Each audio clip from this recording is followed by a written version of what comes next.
We are live. City, we're back on the eyes. Oh, Everything is going out. What happened? The air. Getting her done. Okay, we are here. We are here. Yes. So we're back to H 237. This is prescribing by doctoral level psychologist. Jim Collin is here from the Office of Professional Regulation. Jen, the floor is yours, and then we had a couple questions which if you can't answer, we'll have to find others. Great. Well, I will do my best. Jennifer Pullen, Director of the Office of Professional Regulation. I'm joined with Kathleen Barr, who's our General Counsel. And we're here to testify in support of H 237, an act relating to prescribing by doctoral level psychologists.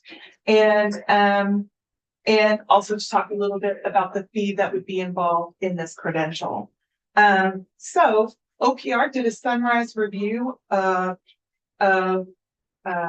whether doctoral level psychologists should have the opportunity for an expanded scope of practice to be able to prescribe medications used to treat DSM diagnoses. And so, excuse me, the Vermont Psychological Association a few years back had introduced legislation to allow this scope expansion. We did our sunrise study and ultimately concluded in our sunrise study that we didn't agree with the exact way that the VPA had proposed this scope expansion, but that with some modifications that we would be supportive of that. You know, OPR's mission is public protection, and in our regulatory programs, we want practitioners who can practice at the very top of their licensure safely and confidently as demonstrated by their experience, their education. And so that just gets us more practitioners in the state and more access to healthcare. So we like allowing scope expansions when we feel confident based upon the evidence that we see of training, education, and experience that people could say that practitioners could safely do that. So we did make that determination that with some modifications, doctoral level psychologists could safely prescribe mental health medications to treat DSM diagnoses.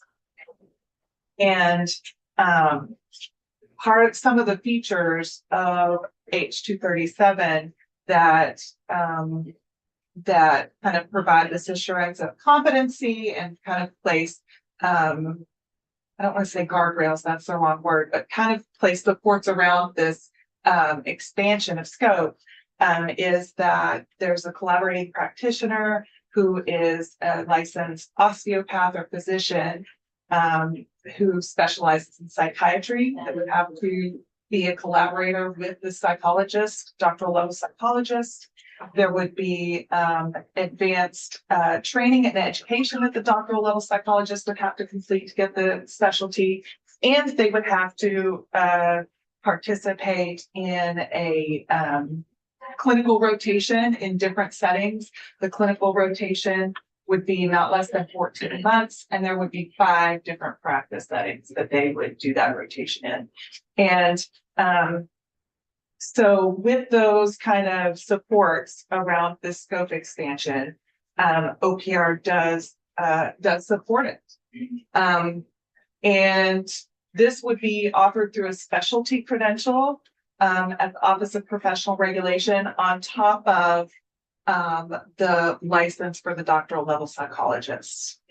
So you may recall from testimony last week that specialty credentials that are offered by the Office of Professional Regulation cost $100. That's a fee that's already built into statute in 3 VSA 125. And that's just an initial application fee for that specialty. And there is currently no renewal fee for that specialty.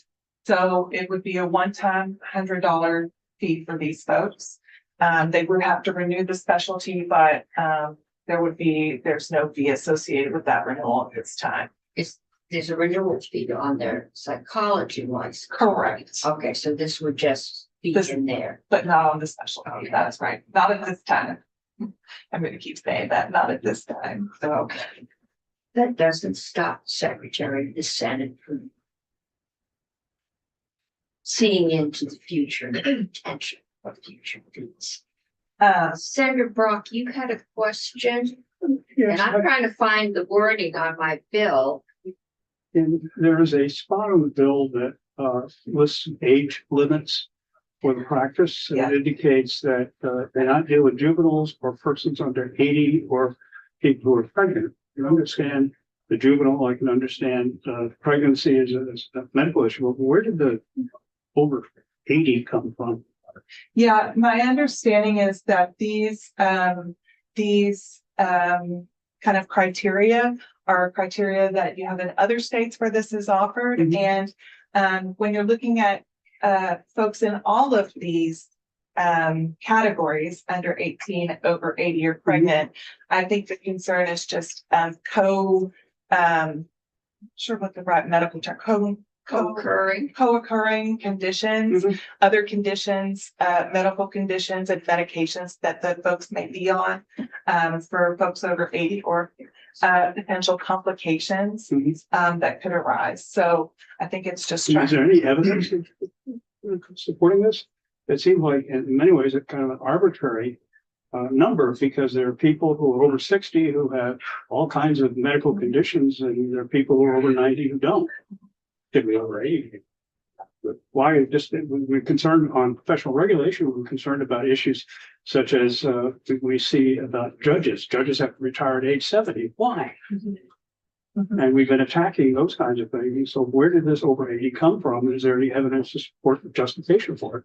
Yeah, and we, like I said, we did a sunrise study, Mhm. and so I can get back to you on that specific question Mhm. because I'm not recalling.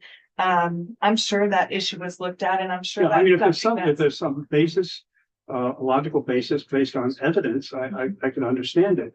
But if we're simply following what other states are doing, other states have done some very dumb things. right. No, I hear you. So Mhm. I will take a look at that and Thank you. try. Does anyone in the spectators gallery have an answer? I do. Hi, Becky Lewandowski with DRM. We represent the Vermont Psychological Association. And that age 80 was put in place as the result of compromise between the stakeholders. This has been an issue that Mhm. we've been working on for, I think, 8 years at this point, and finally got into a bill, a proposal that is the work of compromise with VMS, psychiatrists, other stakeholders. OPR has been a great partner in crafting this bill. The Psychological Association doesn't want any cap, do not, want any upper limit cap, and that we do have the geriatric rotation in there as well. I saw that. But the psychiatrists were more comfortable with putting the 80. Well, I mean, I saw, Happen. for example, that again will raise another question, because I could see that one of the disciplines that a person could engage in terms of training was geriatrics, and then not to be able to provide anything to someone who's geriatric didn't seem to make a lot of sense. Correct. It was the result of compromise. Compromise, not evidence. And one thing I can also add is that there's a report back required in this legislation. So on or before November 15th, 2032, we have to report back on how many people are taking advantage of this specialty, the status of collaborative practitioners, whether there should be any updates to qualifications of prescribing psychologists, to expand access to care. And so I can see that maybe in that last category, the idea of looking into whether 80, is an appropriate cap on that and revisiting those compromise issues with There's Vermont nothing in Medical there that Society. requires any revisit. And so how would you do that other than the way you're doing it now, by compromise? And I think this applies almost to any criteria you use to justify who can perform a certain profession and who can't. And I think that there is a state interest in doing that and having a basis for it that is based on evidence. And it does sound like Vermont Medical Society may have some information about that as well. So I mean, if there's some basis, then I think we certainly should look at it. But if there's not any basis other than compromise or looking at what some other state is doing, I don't think that makes a lot of sense. yeah. I think the folks in the medical society may be contacting Mhm. you if they're watching this. I'm pretty sure they have a reason, not just because I feel like it, knowing how these, these are professionals and they don't usually do things just, Well, it was a professional who said you can't be a judge after 70. That didn't make sense either. well, there was a time. It's now 90 in statute, by the way, but,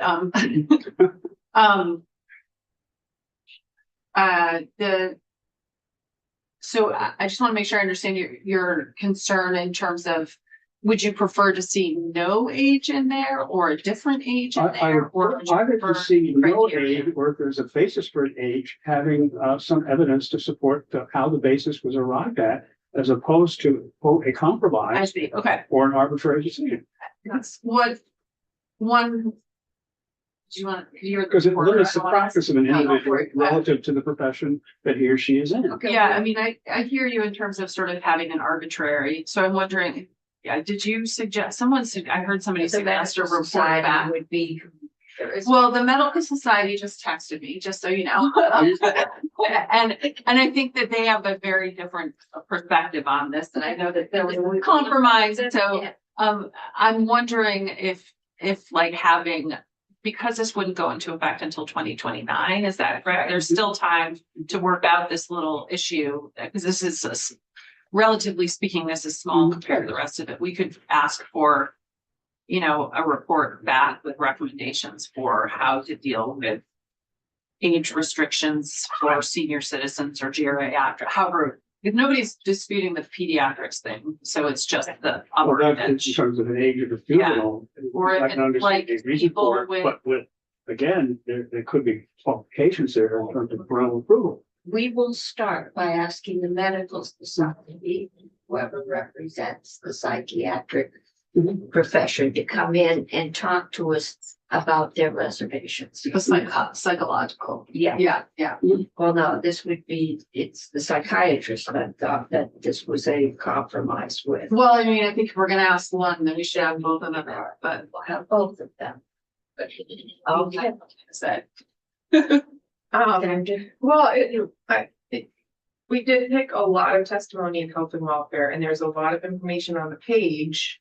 And, I wish we could keep it restricted to fees in this committee, because there's just been a lot of work for many years on this bill. And I'm feeling discouraged right now that we're sort of gonna relitigate and go over it again. We are, that's why we're going to hear if there's a simple. Your brain chemistry changes at the age of 79, then that's fine. If it's a compromise, there are lots of compromises in this building, and we will move forward with the fees or not. But our jurisdiction really is the fees. But I have a feeling some of this may filter across the hall, so if there's a simple answer, we will try and get. Okay. And then the other just piece of this, which was what Senator Gulick just mentioned, or yeah, I think Senator Gulick, that the effective date of this is July 1st, 2029, because OPR does need some time to do rulemaking and get ready to offer this specialty. So it would not go into effect right away. And then I assume the same. Yeah, it would go into effect that the psychologists would have to take the additional courses, so it won't actually be in effect for a while. Well, some may already be, I mean, this coursework is already offered. Okay. So some may be in programs and maybe prescribing in other states. So, but we won't be able to issue licenses until 2029. Okay. Okay. Okay. Other questions? Thank you. Thank you so much. Thank you. Okay. And our next set of witnesses. As soon as we get them, we can take time right now. The report from the Cannabis Board is on our website, so we can all take a chance to look at that. Yeah. Also,